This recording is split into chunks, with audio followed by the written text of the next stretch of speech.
In the Philippines, a bitter feud between the country's president and his deputy is gripping the country. This country is going to win because we are led by a person who doesn't know how to be a president, who is a liar. Nandyan ang walang pakundangang pagmumura at ang pagbabanta ng planong ipapatay ang ilan sa atin. Yan ay aking papalagan. With plot twists worthy of a House of Cards episode, the vice president has revealed she's talked to a hitman about killing the nation's leader. May kinausap na ako na tao. Sinabi ko sa kanya, pag pinatay ako, patayin mo si BBM, si Lisa, Araneta, at si Martin Romales. No joke. No joke. Ferdinand Marcos Jr. and Sara Duterte began as the Dream Team, a surprising union of the nation's most powerful political dynasties, who together won a landslide victory.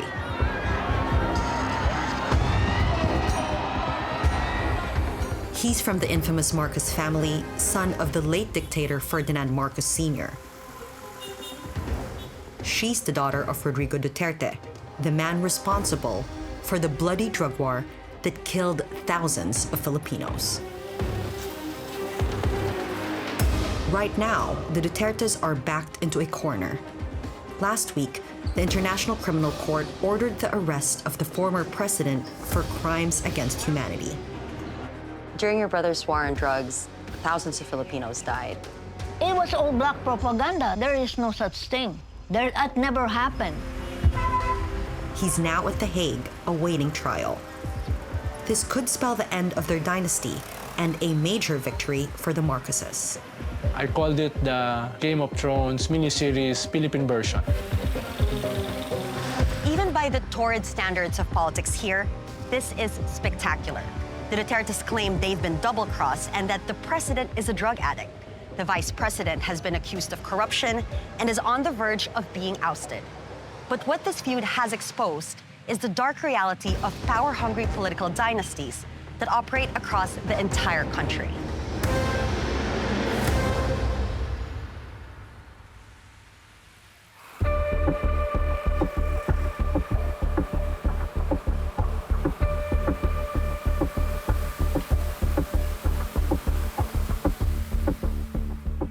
It's noon in Manila, and it's the final sitting day of the House of Representatives before the midterm election campaign starts. Behind the scenes, a plot for political revenge is in motion. We've been told that protesters are heading to Congress to push for the impeachment of the vice president. So we're heading there now to see what's going on.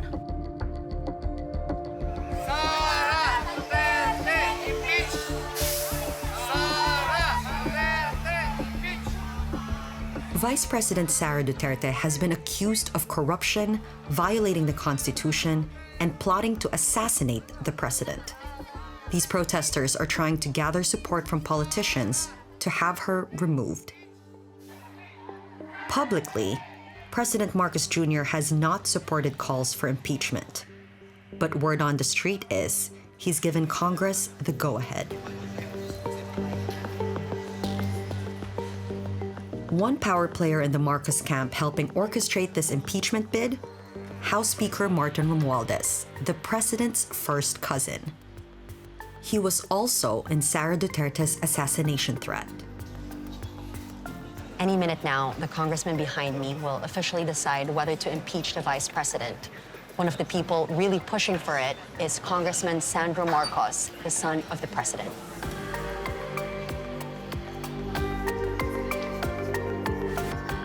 Impeachment complaint filed against Vice President Sara Z. Duterte, having been filed by more than one-third of the membership of the House, or a total of 215 members, is there any objection? The chair hears none. The motion is approved.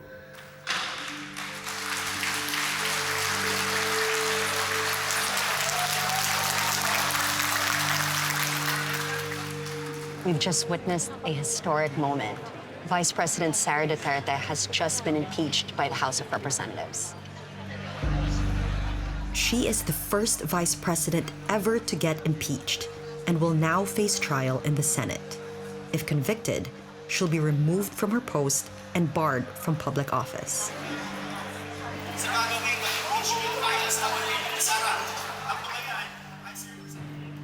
Ronald Llamas, a veteran political analyst, has been here watching it all unfold.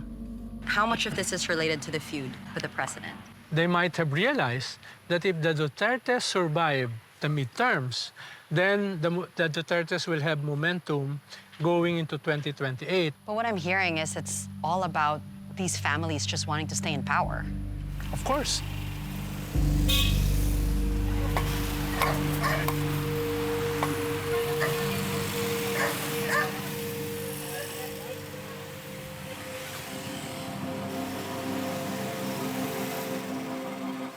To understand how these dynasties work, you need to come to their power bases.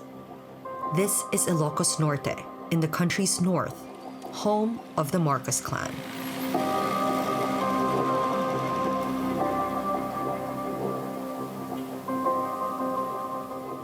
It's hard to miss that we're in Marcos land. The governor of the province is the nephew of the president, the vice governor, also a Marcos. The president's sister is running for senator, and here's his photo right next to his son, who's a congressman.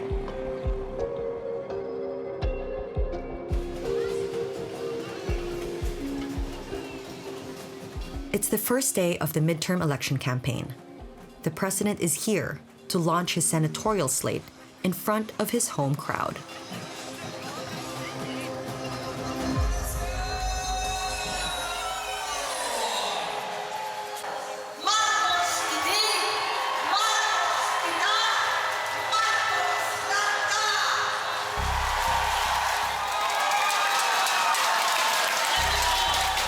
Romualdez Marcos Jr.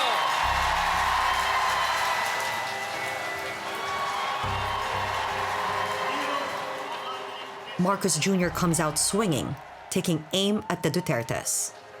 Nais ba natin bumalik sa landas na umaapaw sa dugo ng mga inosenteng mga bata? Mabuhay ang bagong Pilipinas!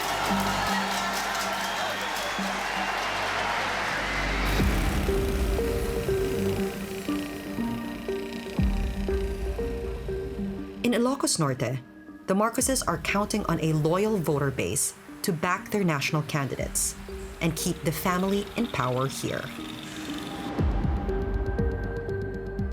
Vice Governor Cecilia Araneta Marcos, the president's cousin, is running for the province's top post. She is likely to win. Aside from being a Marcos, what are your qualifications for governor? For governor, well, I believe I have a heart. I have a heart for the people. I think that's the basic qualification. The Marcoses have long been a political dynasty in the region. Do you think it's fair that it's always a Marcos governing Ilocos? It's just that I believe that the Marcoses do a good job in bringing progress into Ilocos Norte and to the region. The local and national elections are obviously happening in May amid a feud between your family and the Dutertes. What do you think about the feud? I'm a bit disappointed because they all started so well. They all started so well with sama-sama tayo, you know, but the Dutertes seem to have other thoughts or other plans. The Marcos family's legacy is complicated. I hereby proclaim Ferdinand E. Marcos as the duly elected president. During his rule, the Marcoses lived a lavish lifestyle rife with corruption. His wife Imelda was infamous for her 3,000 pairs of shoes.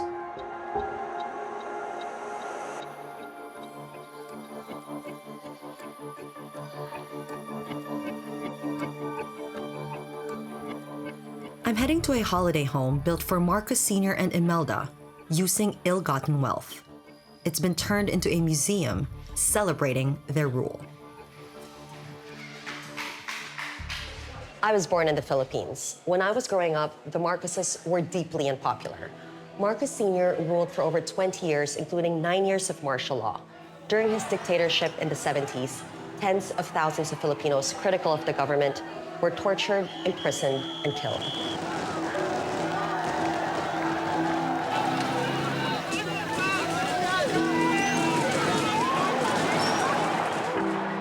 In 1986, Marcos Sr. was finally ousted and his family forced into exile when Filipinos revolted and pushed him out of office.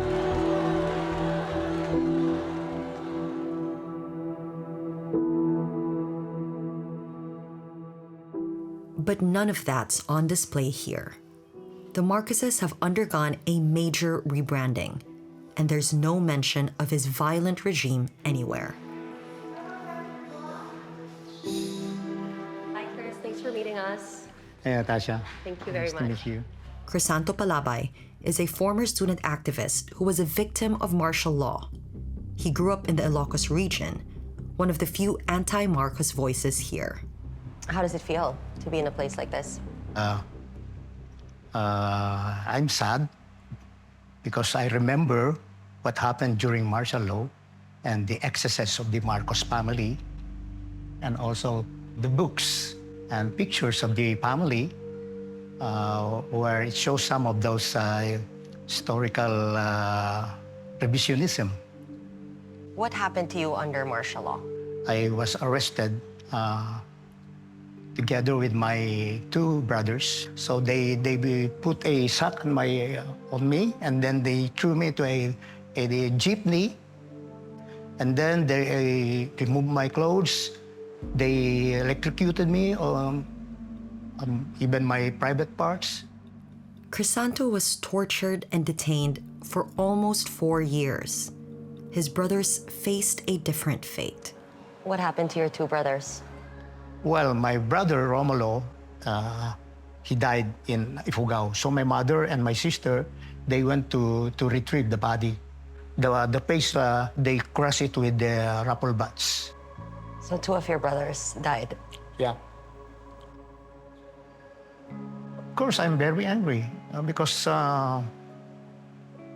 they were just, young.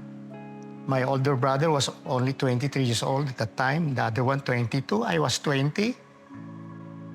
So that happened during martial law. And it is not an isolated case. I would like to point it out that this happened, this human rights violation happened all over the Philippines. Crisanto finds it hard to believe that another Marcos is now president almost 40 years later.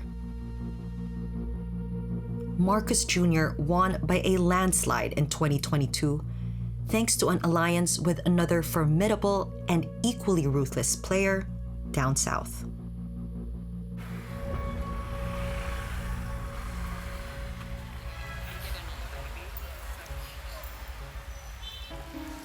I've come to Davao, a coastal city on the other side of the country. This is Duterte territory. Here, the Dutertes have ruled for decades and loyalties run deep. These streets used to be full of crime until Rodrigo Duterte became mayor. He had ruthless means of cracking down. When he ran for president in 2016, he promised to use that same strategy at a national level and won by a huge margin.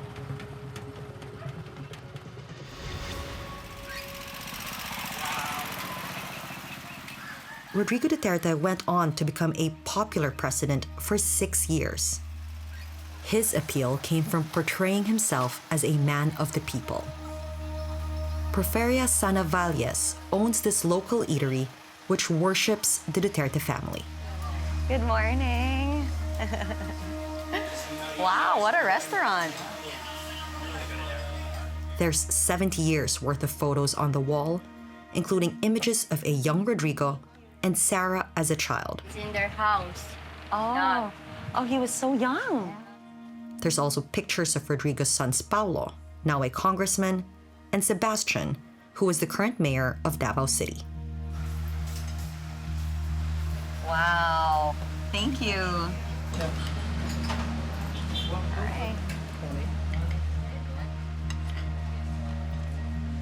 It's very good. Yeah. So, do they come here often? The family of Duterte? Tapa. That is very 1 kilo of tapa. 1 kilo of this. That's the favorite of the family. The Duterte is very good to everyone of us. Have you seen lately? Never. I've never seen anything like this, no. No? No, this is the first time I've seen so many photos of the Dutertes.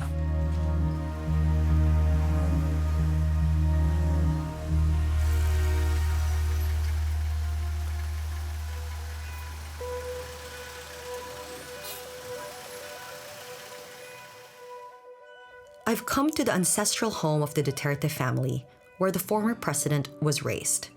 His older sister Eleanor still lives here.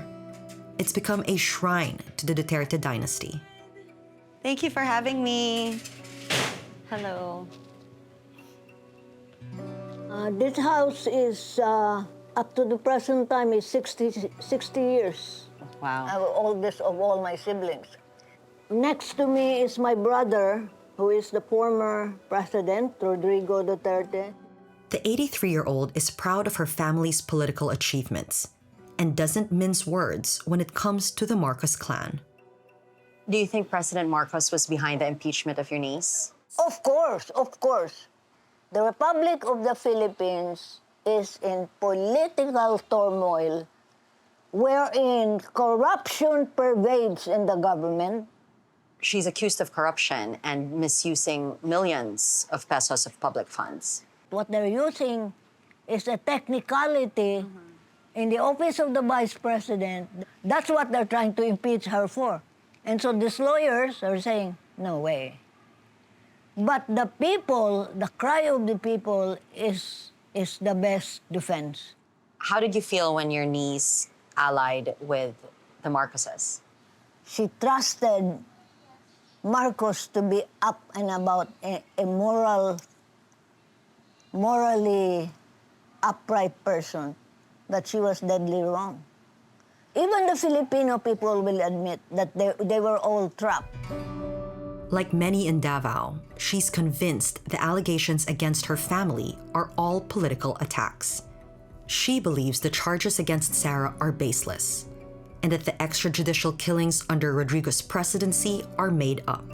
During your brother's war on drugs, thousands of Filipinos died. It was all black propaganda. There is no such thing. That never happened. Because they tried to destroy him so that the next person in line or the opposition in line, they will build up a man that can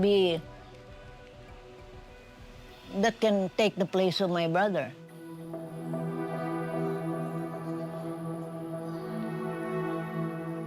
The feud between the Marcoses and Dutertes has hit fever pitch, and it's unfolding in the thick of the midterm elections.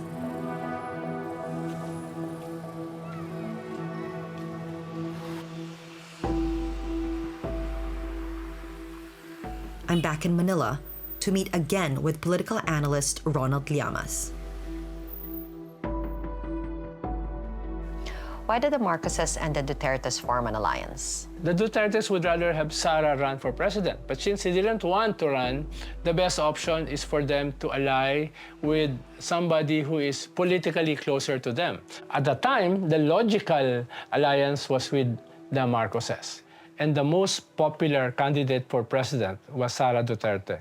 So if I were the Marcoses and I want to be sure of winning, I would form an alliance with them. Marcos and Sara won without attending any presidential debate. Even Sara later on admitted last year that there was not even friendship. Almost immediately, cracks started to show between the two families.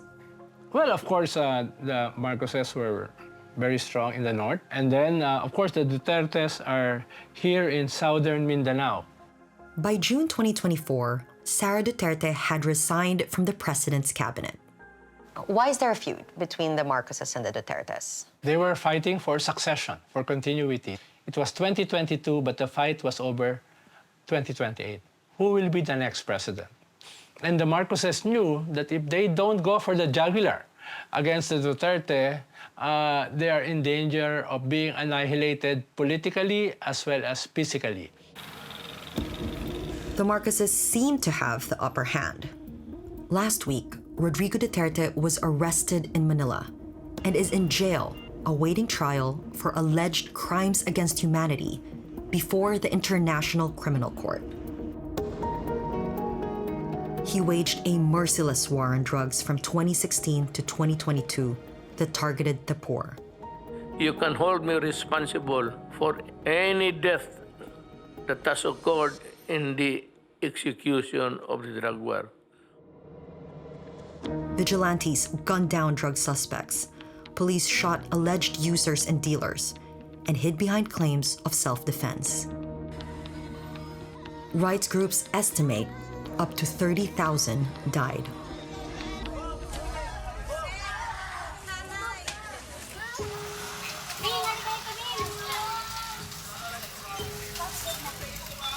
When they were allies, Marcos initially said he would block the ICC from investigating Duterte's drug war. But as their feud intensified, there was a tectonic shift. His government said it would oblige Interpol if it were to arrest Rodrigo Duterte, which it did.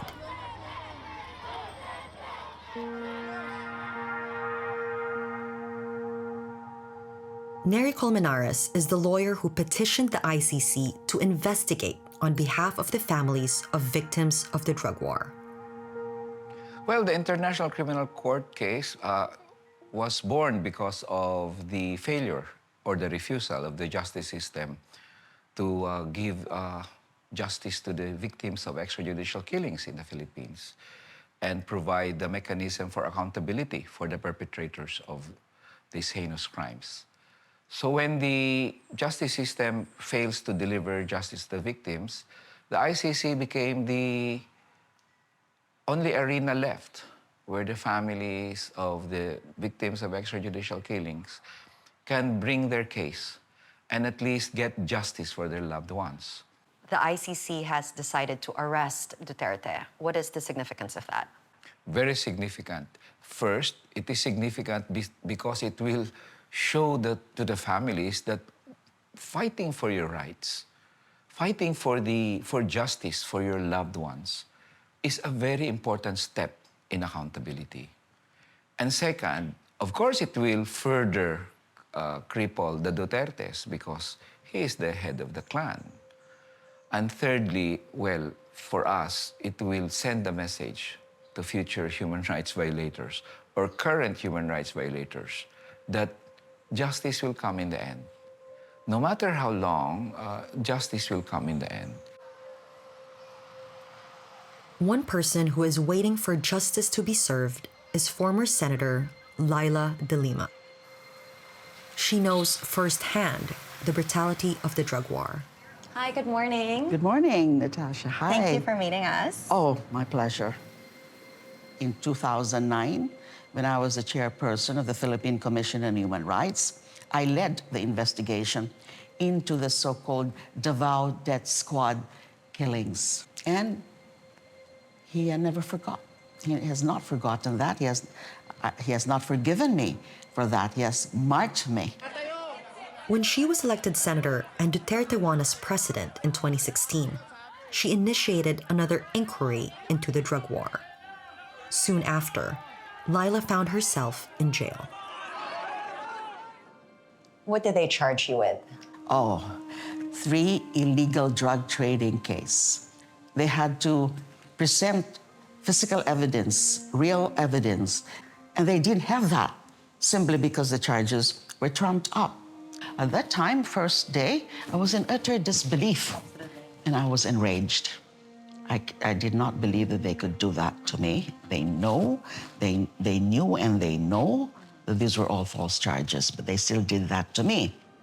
Leila was detained for nearly 7 years before being cleared of all charges in 2023, after Duterte left office. Do you believe it was President Duterte behind your detention? Absolutely. No one else. I mean, he's my main oppressor. He's being vindictive about what I did. Have you forgiven President Duterte? No. I have not yet. I still cannot find the heart to do that at this point. Maybe in time, I'd learn. They just wanted to silence me so that other politicians, other political figures would no longer would have the courage to also slam or fight the killings in the war on drugs.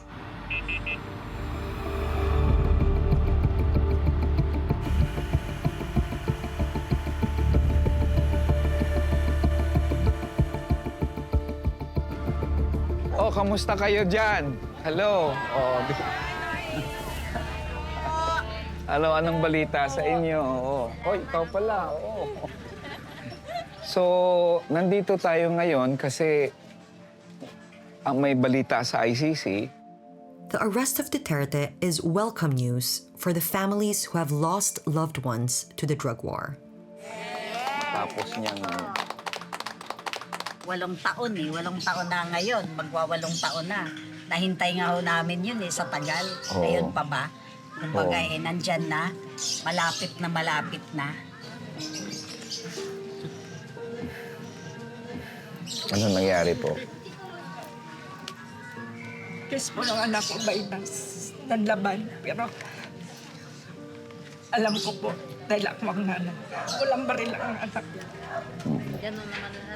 Hindi po siya talaga ang target ng mga polis na damay ko. Doon na siya walang ligtas.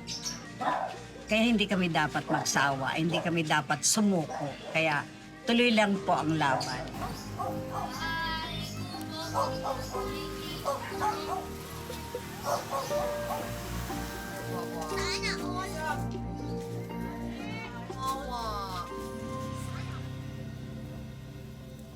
Do you think President Marcos has weaponized the ICC against his nemesis? Well, I hope not, because ICC is for accountability and justice. It's not supposed to be used for your political fortunes. We don't care in the end what Marcos's purpose was. As long as justice is afforded to the victims, that's what's important for us. The Dutertes refused to go down without a fight. Despite the ICC arrest, the family continues to be much beloved among loyal followers. Sara hinted at running for president in 2028 if she survives the impeachment. Sunod po ay personal pa rin ang pagpapasalamat ko sa inyong lahat, sa tulong ninyo, sa kampanya ninyo, sa suporta ninyo, at sa susunod na halalan sa 2020. Joke lang. While these dynasties fight it out, the real losers are the Filipino people. Political dynasties is one of the main reasons why the Philippines continues to be underdeveloped. In the Philippines, corruption flourishes. Dynasties always say, but we won elections fair and square. I say, no, you didn't win elections fair and square. In fact, the family names of the dynasty is what made them win. So no matter who wins this feud between the Marcoses and Duterte, we will continue to assert the rights of the Filipino people until we achieve a society that respects human rights, respects opinion, respects dissent.